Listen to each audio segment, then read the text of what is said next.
Ya, terima kasih Anda masih bersama kami dan juga Erli dan juga Ustazah Lulu dalam program Risalah Ramadan, dan kita akan melanjutkan di bincang-bincang sore yang makin hangat walaupun hujan ya di luar ya. Betul. Tapi nggak Suasana di emosi. Jakarta dan sekitarnya lagi diguyur hujan. Betul, padahal saya cukup jauh tadi dari luar Jakarta, dari iya. Tangerang. Nah, jauh-jauh banget dong, saya juga dari Bekasi. Ya. Tadi kesini pakai paspor nggak? Enggak. Wah, kamu. Oke, kan harus nahan emosi. Kan kita di sini menahan emosi jiwa. Boleh kita kembali ke bawah topiknya aja ya.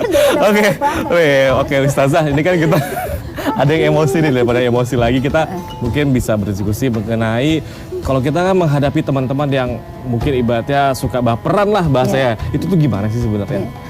Makanya seseorang kalau sering baper atau gampang emosi, biasanya dia itu mungkin ada faktor lelah atau depresi. Lelah hayati gitu ya. Mungkin. Makanya setiap manusia itu kan kata Allah tadi harus memunculkan kefitrahnya, yaitu kita sebagai manusia mempunyai positive thinking. Nah, kita harus menyadari bahwa kalau orang sudah beriman kepada Allah, dia tahu bahwa emosi yang Allah berikan pada diri kita yang berupa nafsu tadi, itu kan fitrah yang dari Allah kirimkan untuk kita, bahwa kita harus yakini, kan kata Allah dalam Al-Quran, ma asaba min musibatin illa bidnillah. Tidak ada cobaan atau musibah yang datang kepada kalian illa bidnillah, kecuali atas izinmu. Seperti tadi kita ngomong saya dicemooh orang, itu ada catatannya, saya dicemooh orang, ada catatannya saya kepleset kulit pisang, itu udah ada catatannya. Jadi per detik pun udah ada tuh ya? Per detik pun, ketika kita ada di dalam rahim seorang ibu, itu kan Allah sudah perintahkan malaikat mencatat segala macam amal kita sepanjang di dunia. Kayak tadi lalu lintas, udah ada catatannya, nanti sebelum kita kesenggol mobil mewah atau mobil mewah kesenggol Gojek, itu udah ada. Maka dalam menghadapi teman yang sering emosi, kita harusnya sadar, emang ujian saya dari Allah punya teman seperti ini. Makanya dari awal ketika kita berteman kan harus memilih. Ketika sudah milih ini, harusnya kita sadar bahwa teman ini juga manusia biasa seperti kita, punya kelebihan, punya kekurangan. Oh, kekurangan teman kita gampang marah. Makanya Rasulullah tadi kan mengajar pada kita. Pertama, ketika kita menghadapi seseorang yang sedang marah atau diri kita mau marah, kita ta'awud nih. Nah, ketika kita sudah ta'awud kok nggak mempan juga, kita diem. Jadi menghadapi teman itu diam aja. Saya kira disembur kalau nggak mempan. Auzubillah tuh gitu. Kan orang lagi emosi itu kan kena bara api neraka yang dibawa oleh setan, yang ditancapkan oleh setan ke dalam jiwa manusia. Makanya kenapa ketika orang sedang marah itu langsung matanya melotot. Nggak ada orang marah itu matanya ramai, itu nggak ada. Matanya melotot, sarafnya tegang, sarafnya tegang. Tapi Terus kalau yang kayak gitu jangan gitu ya. Nah, itu mau ditahan. Gitu itu gimana? Jangan gitu, dan tangannya begini, jangan gitu ya nak. Itu ditahan namanya. Gemes gitu. Tapi dia belum bisa menahan, makanya harus diam kita. Dalam rumah tangga, dalam menghadapi teman, diam saja, nggak usah ditimpalin, nggak usah dimasukin ke hati, karena diam itu sudah menandakan kita itu sudah bisa mengontrol emosi diri kita. Nah, ketika kita diam nggak mempan, ketika kita sedang mau emosi dengan teman emosi, nah ketika dia sedang emosi kasih tahu kalau emosinya lagi berdiri, kata Rasulullah cari bangku, suruh duduk. Kalau dia lagi marah-marah berdiri, tak kasih bangku, duduk. Karena kenapa? Kata Rasulullah ketika berdiri, dia luas akan mengucapkan dengan nada-nada yang keras, kasar. Kalau dalam keadaan duduk nggak mampu, kasih bantal. Suruh tiduran? Biar tidur loh, udah tiduran, biar tidur. Kata itu pakai obat tidur juga? Nah, kalau sudah tidur, otomatis kan dia sudah nggak ingat dengan permasalahannya. Itu Rasulullah mengajarkan. Berarti kalau lagi marah, berdiri suruh duduk. Ta'awud dulu. Oh, aus dulu. Auzubillah. Terus kalau masih marah juga? Kita diam. Kalau dia marah lagi berdiri, cari kursi. Betul. Kalau kursi nggak mempan, kasih bantal. Kalau yang marah-marah bos lagi meeting, masa saya kasih bantal? Itu mohon maaf, itu lain ya. Ketika kita menghadapi teman yang seperti itu, kita harus sabar. Karena kesabaran itu udah nggak ada yang bisa mengalahkan kesabaran seseorang. Karena seseorang kalau sudah sabar, berarti dia itu ada tingkatan di dalam keadaan ikhlas. Sabar itu levelnya kayak ikhlas. Karena apa? Karena dia yakin tadi, oh memang ujian saya dari teman saya. Makanya kalau dia seperti itu, kita cuek aja, ngapain kita harus marah? Toh memang ujian dari Allah seperti itu. Nanti saya mau nanya, Erli, kalau temenan sama saya emosi nggak sih? Kan saya baik hati gitu kayaknya ya. Tapi mendingan saya ngangkatin telepon aja, udah ada nih, udah siap-siap menelpon ke 021-5155-111 karena daripada ngobrol sama Reva kadang-kadang bikin emosi karena pertanyaan. Padahal saya baik hati, rajin menabung. Ya, alhamdulillah ya. Oke, pemirsa, kita juga mengajak Anda untuk berinteraksi langsung bersama kami dengan tema menahan emosi jiwa di 0215155111. Ini kayaknya belum ada yang ngangkat, karena emosi ngeliat kita ya? Kamu tepatnya, Bu. Kayaknya putus nih. Oh, ada yang ngepon. Ada bunyinya. Assalamualaikum. Assalamualaikum. Harus lebih tenang. Assalamualaikum. Waalaikumsalam. Wah, Waalaikumsalam. emang harus lebih tenang Iya, kayaknya ya. betul. Dengan ibu siapa di mana? Dengan Bu Ita di Jakarta. Ibu Ita, subhanallah. Ibu Ita, Ibu langsung Ita. saja pertanyaannya apa? Iya. Ini kan emosi ya, Bu ya. Iya. Nah, Ita agak beda sih emosi di jalan raya bukan. Ya, mau maaf Bu. Tadi lama-lama kita emosi Bu, nggak kedengeran.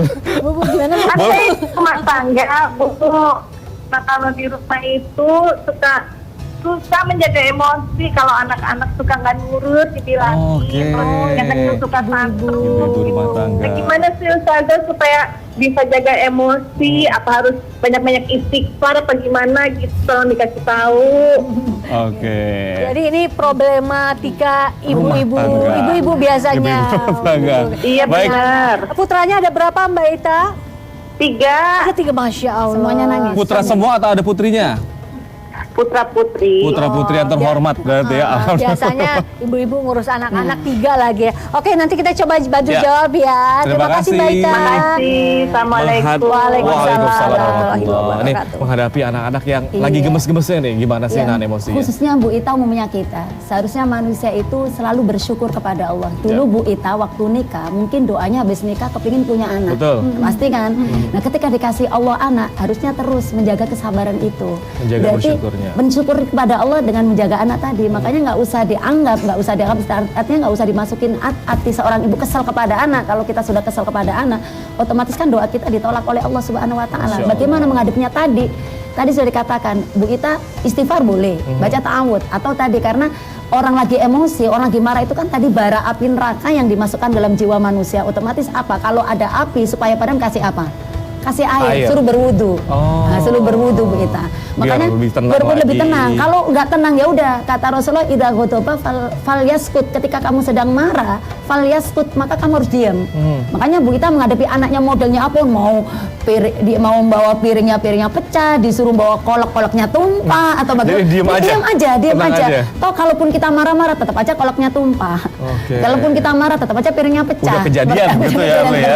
Jadi emang sebagai orang tua kalau kita menghadapi anak seperti itu biarkan saja. Toh materi itu bagi kita sebagai orang beriman gampang dicari. Tapi kalau ketenangan jiwa kan mahal harganya. Betul. Kan kata Rasulullah laisal ghina an kasratil arad walakinnal ghinal ghina nafsi.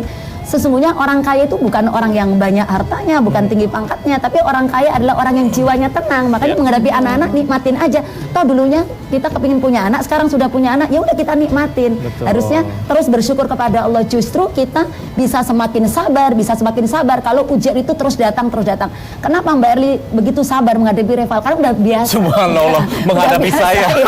Udah biasa. Saya Ada tergugah. contoh, mungkin Contohnya. contohnya. Contohnya Udah Rio, biasa, ya. sehingga kebal. Contoh seperti gini.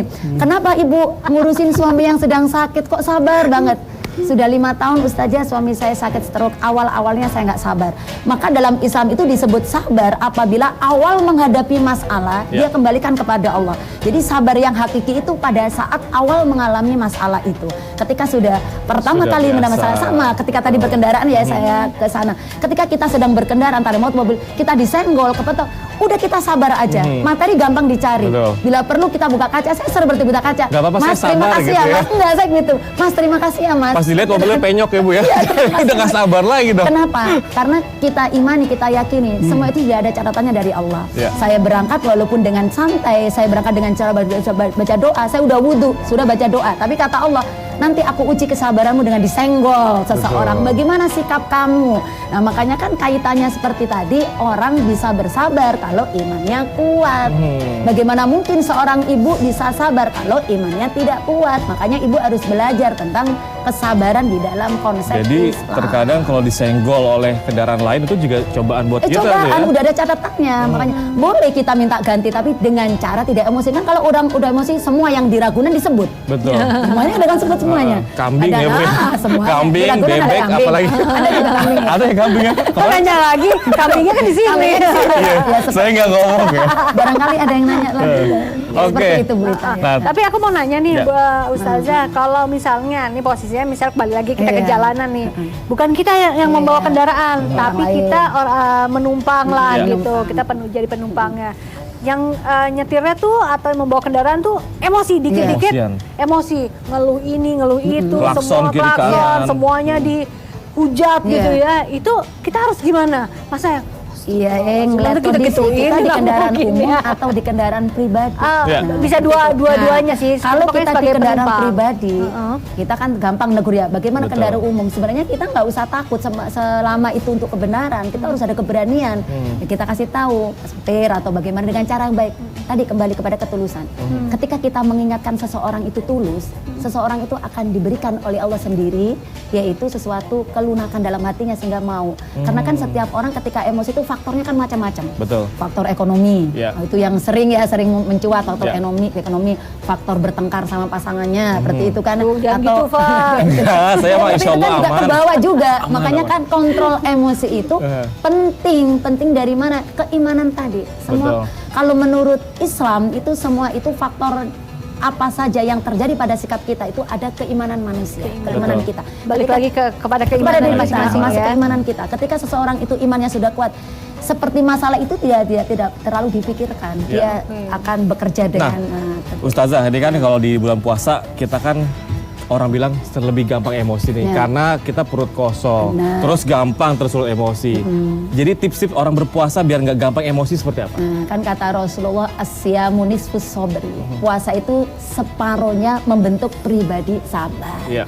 Kalau kita berpuasanya itu berpuasa memenuhi syarat puasa, rukun puasa, tidak hanya menahan lapar dan haus, otomatis dengan sendirinya puasa kita itu akan menghasilkan sebuah sikap sabar. Ya. Nah, bagaimana caranya supaya puasa kita bisa membentuk sikap sabar? Ya kita akan pelajari tentang hakikat puasa itu sendiri. Ada apa dalam puasa? Pahalanya apa yang diberikan Ya. oleh Allah untuk orang puasa? Sehingga kita Biar akan kita bisa nggak menahan emosi seperti gitu itu. ya. Oke. Berarti kalau kita untuk menahan emosi harus sabar. Itu Sabar. poinnya Arli ya. Tapi nama saya bukan sabar, Ya. Bapak. Oh ya, Ibu Belajar punya aja. tokoh sabar? Enggak juga ya. Oke, pemirsa, kami akan kembali lagi usai azan maghrib berikut ini. Tetaplah bersama kami dalam Risalah Ramadan. Insyaallah berkah, bermanfaat. Amin.